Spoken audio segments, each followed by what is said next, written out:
Hogwarts Halloween, decorating pumpkins with magic. It was October at Hogwarts, and the castle was decorated with floating candles, enchanted bats, and giant pumpkins scattered throughout the Great Hall. Halloween was near, and Albus Severus Potter, Rose Granger Weasley, and Hugo Weasley were excited to take part in a special activity, the traditional magical pumpkin carving contest.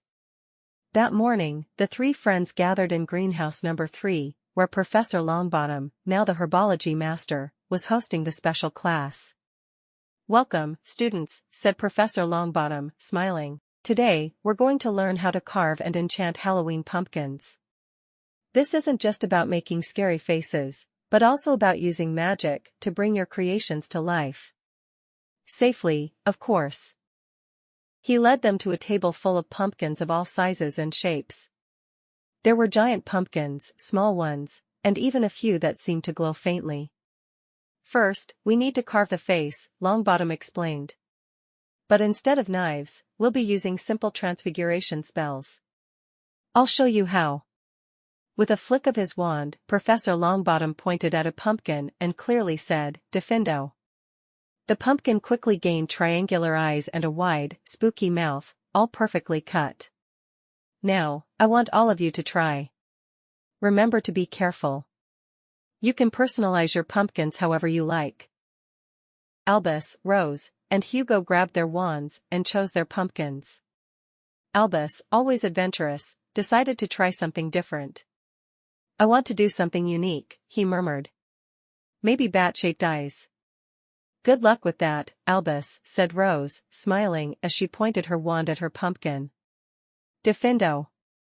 With a precise motion, she carved a happy, friendly face into her pumpkin. Hugo, on the other hand, was a bit nervous. "What if I mess up?" he asked, looking at his giant pumpkin. Rose gave him a reassuring nudge on the shoulder. "Don't worry, Hugo, just focus, and remember that even if it doesn't go right, we're here to help."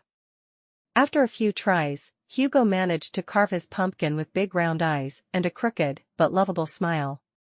"Not bad, huh?" he said, proud of himself.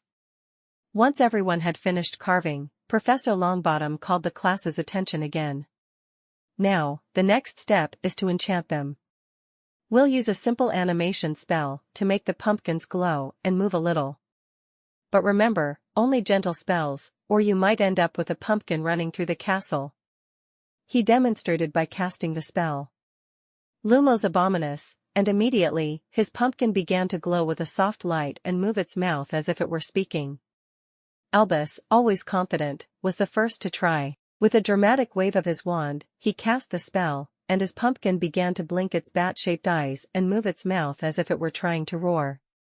"That's cool," exclaimed Hugo, excited. "Now it's my turn." Hugo cast the spell, and his pumpkin began to glow softly, its eyes blinking slowly. He laughed, pleased with the result. Finally, Rose cast the spell on her smiling pumpkin, and it started to hum a magical tune as it glowed and dimmed gently. "You all did an amazing job," praised Longbottom, looking at the students' work.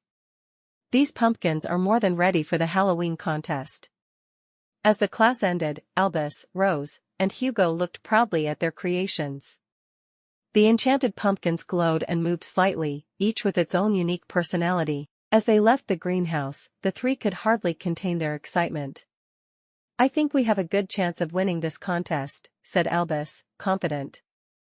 "Definitely," agreed Rose. "And even if we don't win, it was fun learning to do this together." Hugo smiled, satisfied with his work.